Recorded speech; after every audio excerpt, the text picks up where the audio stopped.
2009 में इकनाम लाल, एक 25 साल का लड़का, अपनी मां के साथ पाकिस्तान को छोड़ के भारत रहने के लिए आता है।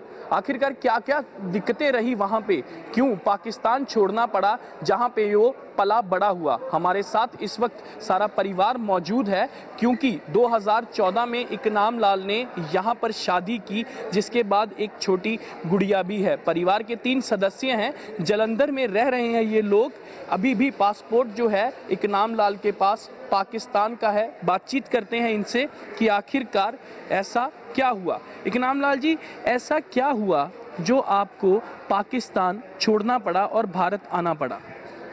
वहाँ पे ये दिक्कत थी कि गांव में हमारा सिर्फ हम अकेले रह गए, इस करके हमने यहाँ आने का फैसला कर दिया कि हम इंडिया चले जाएं। कौन से गांव में, कौन से शहर में था वो गांव? गांव ज़िला वर्गज़ई एजेंसी दरा मनी खेल, हाँ वहाँ हम रह रहे थे। वहाँ पे हम सिर्फ एक परिवार रह गए, बाकी सारे लोग जो हमारे अपने रिश्तेदार थे वो सारे यहाँ आ गए। और बाकी हिंदू तो थे आसपास, लेकिन दूर थे, कोई एक शहर में कोई दूसरे शहर, लेकिन उनके साथ हमारी कोई ऐसे जान पहचान नहीं थी। जो जान पहचान के लोग थे वो सारे यहाँ गए, मासी के लड़के, मामे के लड़के, और वो सब यहाँ आए थे।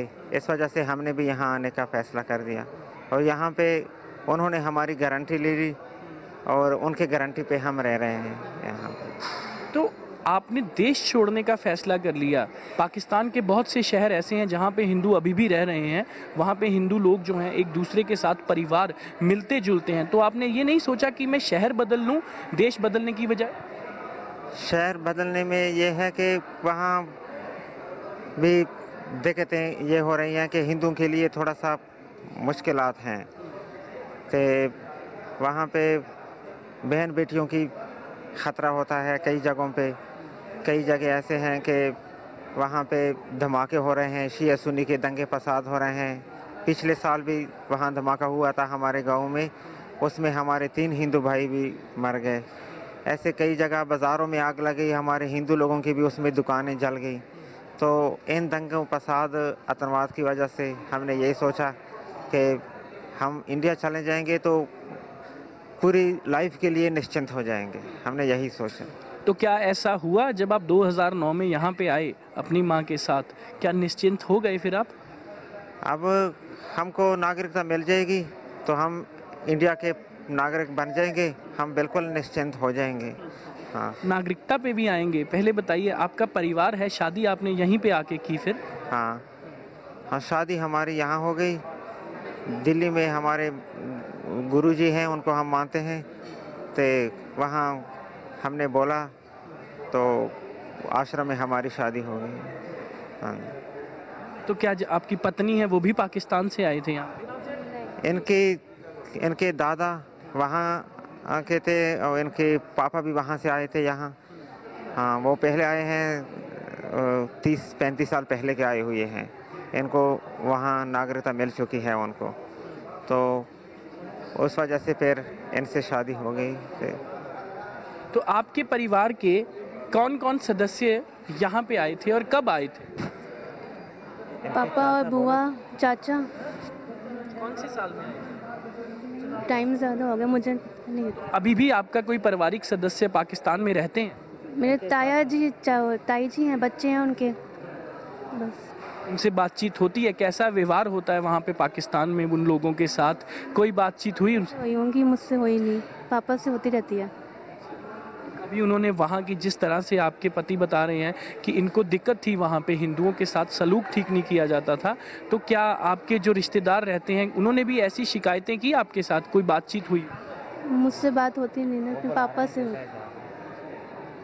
तो अभी जो नया कानून बनाया है सरकार ने, उससे आपको क्या आस है कि नागरिकता मिल जाएगी? किस तरीके से मिलेगी? आपको ये कानून क्या समझ आता है अभी तक? हमें ये खुशी हो गई जब केंद्र सरकार ने ये कानून पास किया कि इन लोगों को जो 2014 से पहले आए हैं उनको मिल जाएगी नागरिकता। तो हमको बहुत खुशी हो गई और हम उनका धन्यवाद कर रहे हैं नरेंद्र मोदी जी का और आदरणीय अमित शाह जी का कि इन्होंने हमारे बारे में सोचा और जो लोग विरोध कर रहे हैं उनसे भी हम ये अपील करते हैं कि आप लोगों को इनसे कोई नुकसान नहीं होने वाला, आप विरोध ना करें और हमारा साथ दें।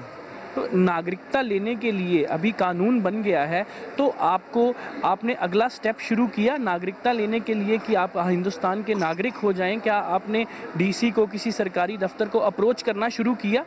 हाँ, कल हम गए थे वहाँ डीसी ऑफिस से। उन्होंने बोला कि फिर हम आपको बुलाएंगे अभी। हाँ, तो जब तक आप हिंदुस्तान के नागरिक नहीं थे तो आपको क्या क्या परेशानियां देखनी पड़ती थी हिंदुस्तान में ना नागरिक होने की वजह से? न नागरिक होने की वजह से ये परेशानी है कि हम हर 2 साल बाद वीज़ा बढ़ाते हैं और वीज़ा के लिए तकरीबन 2-3 हज़ार ख़र्चा भी हो जाता है, टाइम भी ख़राब हो जाता है। कचहरी जाओ, पुलिस घर पे आती है, इंक्वायरी करती है, जो हमारा गारंटी लेता है उनको भी बुलाते हैं, तो फिर ये कागज़ पूरा करो, ये करो, वो करो, बहुत समय लगता है। और हम यहाँ के हमारे कोई प्रूफ नहीं है तो उसके कारण हम कहीं खुल के जा भी नहीं सकते। कल कोई पूछे कहाँ से आए हो, आपके पास क्या प्रूफ है, क्या है, ऐसे थोड़ा सा मन में डर रहता है। तो नागरिकता मिल जाएगी, हम हर जगह जा पाएंगे।